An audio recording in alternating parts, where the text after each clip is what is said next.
নমস্কার বন্ধুরা, সবাই কেমন আছো? এই কয়েকদিন ধরে তো বেশ বৃষ্টি হলো, তো আমাদের উঠানেও জল জমে গেছে।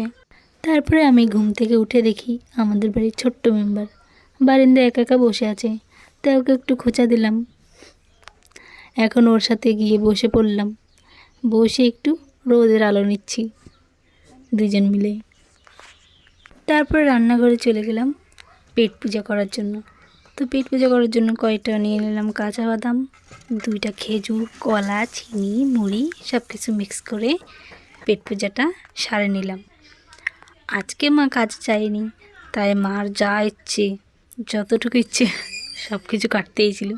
সবজি অনেক রকমের কেটে ফেলছে।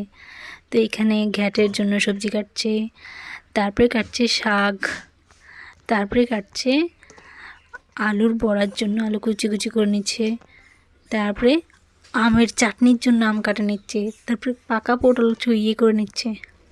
আজকে মা বাড়িতে আছে বলে মার যা যা ইচ্ছে তাই করছে। মা আমাকে সব কিছু রেডি করে দিল, তা আমিও রান্নাটা বসিয়ে দিলাম। এখানে সবার প্রথমে আলুগুলো যে কুচি কুচি করছে ওইগুলোকে বড়া করে নেব।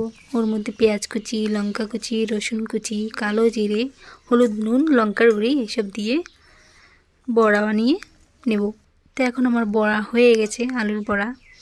তারপরে করব পাকা পটলগুলো যে মা ছুলছিল চামচ দিয়ে, ওইগুলোকে শুকনো শুকনো করে রান্না করে নেব। এই পাকা পটল খেতে যে এতটা টেস্ট, জাস্ট ওয়াও! একবার খেলেই বুঝতে পারবে। গরম গরম ভাত দিয়ে এক থালা ভাত খাওয়া যায় এই পাকা পটল দিয়ে। তো এই পাকা পটল রান্না করার জন্য তেলের উপর পেঁয়াজ আর রসুন কুচি দিয়ে দিতে লাগবে। কাঁচা লঙ্কাগুলো ভালো করে ভাজা করার পর পাকা পটলগুলো দিয়ে দেব। তারপর ওর ভিতরে জিরা গুঁড়ি, আদা বাটা আর গরম মশলা দিয়ে দেবো। দিয়ে এগুলোকে নাড়ে চাড়ে অনেক সময় ধরে ভাজা ভাজা করে নেব। যত সময় নেই পাকা পটলের থেকে তেল বেরোচ্ছে। যখন তেল বেরোবে তখন বুঝে যাবে যে এই পাকা পটলের শুকনো শুকনো রান্না করা কমপ্লিট। তো এখন আমার রান্না করা হয়ে গেছে, নামিয়ে ফেলবো। তোমরা একবার খেলেই বুঝতে পারবে যে কতটা টেস্ট। তো এইখানে পাকা পটল হয়ে গেছে আর ভাতও নামিয়ে ফেললাম। তাই অন্য সাইডে ঘ্যাটটাও চাপিয়ে দেব। আর এইখানে ঘ্যাটটা চাপিয়ে দেওয়ার পর পটল যখন হয়ে গেছে ওর মধ্যে আবার ওই কড়াইয়ের ভিতরে তেল দিয়ে পেঁয়াজ আর এই যে কাঁচা লঙ্কা দিয়ে ওগুলোকে হালকা করে ভেজে নেব। তারপর ওর ভিতরে কুমড়ার শাকগুলো চাপিয়ে দেবো। তারপর হলুদ, নুন এইসব দিয়ে কুমড়া শাকটা রান্না করে নেবো। এইখানে যখন কুমড়া শাকটা রান্না হয়ে গেছে তো এক সাইডে ওনারা ফাঁকা, তাই ওখানে ছাগলের খাবারগুলোও চাপিয়ে দিলাম। আর এইখান দিয়ে ঘ্যাটের জন্য তেল দিয়ে দেবো ঘ্যাটের মধ্যে। এখন আমার ঘ্যাটও রান্না হয়ে গেছে, শাকও রান্না হয়ে গেছে। তারপর রান্না করব আমের চাটনি। তো এখন ঘ্যাটের ভিতরে তেল দেওয়ার পর ওগুলোকে নামিয়ে ফেলবো। তারপরে আমগুলোকে চাপিয়ে দেবো। তারপরে রান্না করে নেবো। তো এখন আমার সব কিছু রান্না হয়ে গেছে, এখন আমি বসে পড়লাম খাওয়ার জন্য। তো এইখানে নিয়ে নিলাম পাকা পটলের শুকনা শুকনা কী বলে জানি না, আর এখানে নিলাম আলুর বড়া, কুমড়ার শাক, আমের চাটনি আর ঘ্যাট।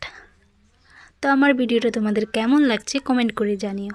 আর যদি রেসিপি ভালো লেগে থাকে তাহলে ভিডিওটাতে লাইক করে দেবে আর আমার চ্যানেলটাকে সাবস্ক্রাইব করতে ভুলবে না।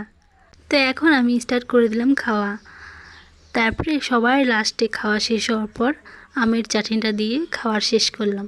তারপরে আমার খাওয়া দাওয়ার পর ছাগলেরও তো পেটে খিদে লেগে গেছে, তো ওদেরও খাবারটা নিয়ে যাচ্ছে, ওদের ফেভারিট খাবার। হ্যাঞ্জলটা মাই খাওয়াইছে কারণ মা বাড়িতে ছিল, আর আমি খাওয়াচ্ছি ছাগলের ফেভারিট খাবার। তো এখন চলে গেলাম ছাগলের কাছে।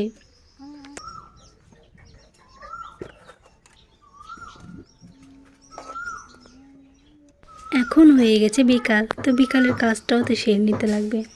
তার জন্য আমি ঘরটা ঝাড়ু দিয়ে নিচ্ছি। তারপর ঘর ঝাড়ু দেওয়ার পর ঘরটা মুছে নেব। আজকের জন্য এতটুকুই, দেখা হচ্ছে নেক্সট ভিডিওতে। তোমাদের সবাইকে ধন্যবাদ ভিডিওটা লাস্ট পর্যন্ত দেখার জন্য।